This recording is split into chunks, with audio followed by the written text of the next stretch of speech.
Are you thinking about moving to Green Bay? Well, let me ask you this question. Are you really prepared for winter here in Green Bay, Wisconsin, on the frozen tundra? It's not just cold, it's a whole different way of life. And in this video, I'm just going to stick straight to the facts that you need before you commit. Stay with me until the end because I'm not only going to show you how to survive, how to thrive, and also I'm just going to show you why it's only the beginning of activities and outdoor activities and fun that people here in Wisconsin love to have during the winter.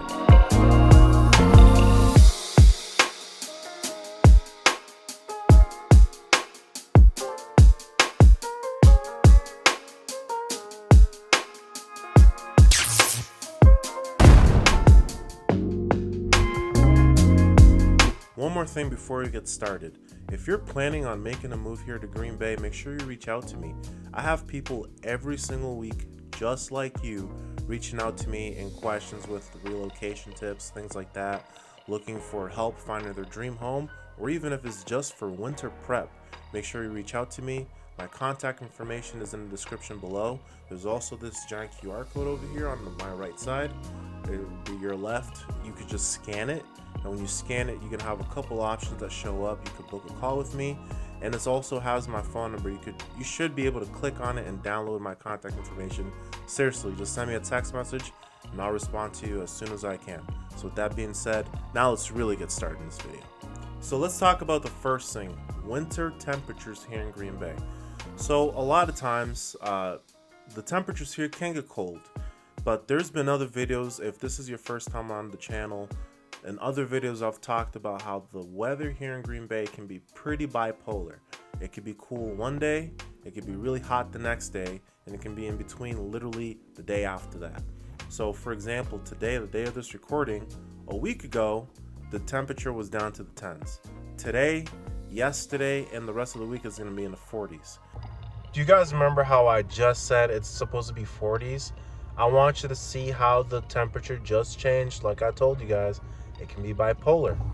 This is the temperature now. It's at 25, and later it's gonna drop to 5 degrees later. Yeah, so much fun.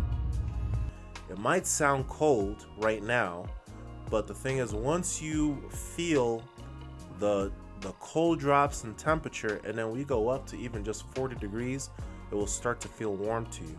It's the same way if you live down in the south, and as soon as you acclimate to the heat, when the temperature drops down to like the 60s, 50s, it feels cold to you. But if we who live like in northern states and things like that, up in cold climates, we go down to the south where it's generally hot, 80 degrees would feel extremely warm to me. Maybe pretty hot. 90 degrees, it's like I'm pushing, I'm almost done. But if you're from the south, that might be okay. This is still decently comfortable, but it's not the worst yet.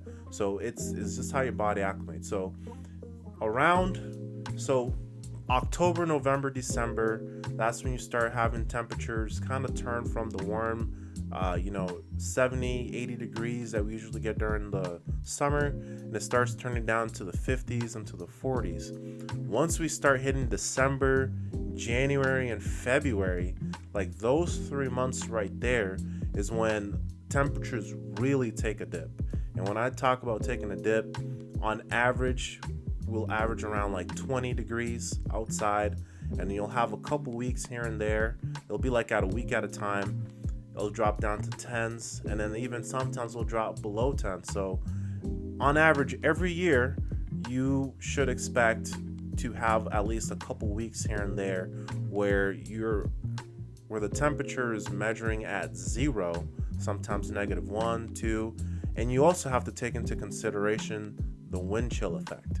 So you will drastically feel the difference between 0 degrees, 10 degrees, and 20 degrees, because it'll be a big difference. One of the best things though that I love about the cold, when it gets cold like this, it's perfect for leaving drinks outside. You don't even need your freezer or anything like that. You could literally set it outside and your drinks will be super cold. The one caveat with that is to make sure you keep an eye on it, because if it gets too cold, your drinks can start exploding outside. Number 2, snowfall. On average, Green Bay can average about 50 to 60 inches of snow per year. So on average, we might end up with like a couple snowstorms here and there, and we'll get hit pretty hard once in a while. A lot of times it'll be heavy snow, a lot of times it'll be pretty light snow. The thing that you want to make sure that you don't do, and it's a mistake that I made plenty of times, is letting snow just accumulate, and not shoveling it, snow blowing it, things like that. Because when you do let it happen and you do let it accumulate, when another dip in cold temperatures drop, because of course if it's too cold it can't snow, it has to be just warm enough for snow to actually form and fall, right? So if it snows and you don't clean it up, you don't shovel it, you don't clear out your driveway or anything like that, and then a cold spell comes through, in the zeros, tens, that snow will either become pretty soft, not just soft, but cold and hard, and it will literally freeze over. I've had this happen so many times, and then it causes me way more work to actually throw salt down to try to crack it up, and then get one of those icebreaker things and just clear off my driveway because I didn't do it earlier when I should have. So let's talk about adapting to the cold. So adapting to the cold, it's gonna happen. It's gonna have to happen one way or the other. You'll get used to it, of course. It's gonna be pretty cold at some point. One thing that I've learned, in my career with public safety and stuff like that, with constantly going in and out of a warm environment back to a cold environment, back to a warm one again, over and over again, is keeping my temperature, like especially in my house, I would not keep it at like 80 degrees or anything like that. No. I think the max I ever keep it at is maybe 72 degrees is where I will keep my house at. That way when I go out, it's not too crazy cold, and when you're acclimating, especially if you're coming from the south or a warmer climate, it's going to take some getting used to, and you will acclimate eventually. It may not be fun, but you will acclimate. So the best thing I could tell you is dress in layers, get bundled up, insulate your home. A lot of times, a lot of windows and doors will actually let drafts through. So there are kits, and there's at the store like Menards, Walmart, wherever you go, or even you just get some trash bags, and you could just tape it or seal it with a heat gun around the windowsills, around the doors and things like that, to try to keep as much warm temperature inside your home at all times. Winter lifestyle here. So this is what I meant when I said that it's not just cold, it's also a lifestyle here. It's literally just the beginning of all kinds of events here in Green Bay. For example, if you look at Lambeau Field when the Packers play, so many people that will go to the games because it's an outdoor field.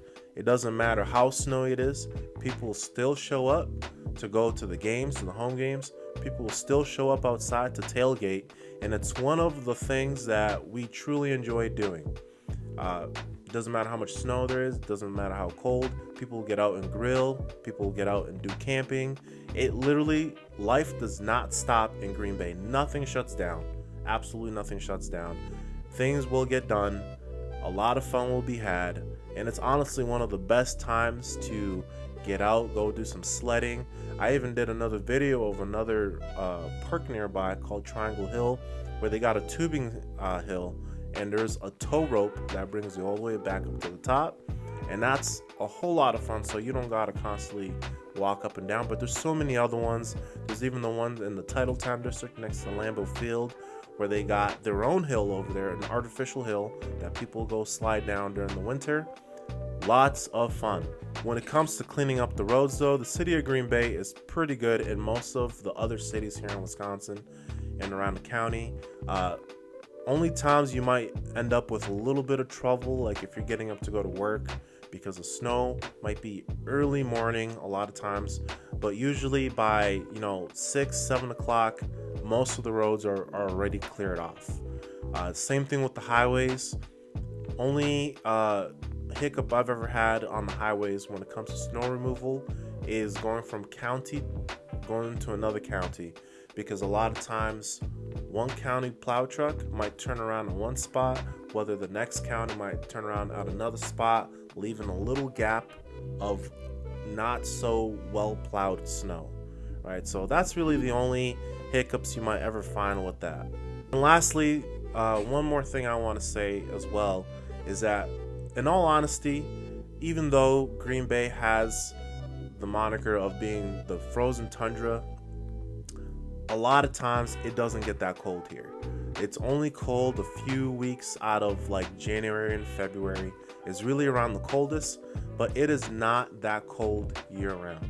A lot of times it'll be sweater weather during the fall and in the winter, and a few times here and there it'll actually be that cold, especially once you have a wind chill and things like that. But for the most part, Green Bay is not truly a frozen tundra. It can get cold because we got the Bay of Green Bay and Lake Michigan and stuff like that, and that adds to the cold effect. But for it to be constantly frozen, like, look, this isn't like Alaska or the North Pole or Antarctica. It gets cold here, but it's not that cold year round. Winter in Green Bay is not just a season, it's a way of life. And I truly believe that you guys are going to enjoy it. You're going to enjoy yourself here. Like I've been saying all video long, it can get cold, but it doesn't truly get that cold, not that often. So if Green Bay sounds like a place that you love to live and come over here, snow and all, winter activities, things like that, make sure you reach out to me, and I'll love to help you out with your process on getting you moved over here, answer your questions that you may have, or even if you're just curious of what's available and things like that, make sure you reach out. That being said, make sure you look no further.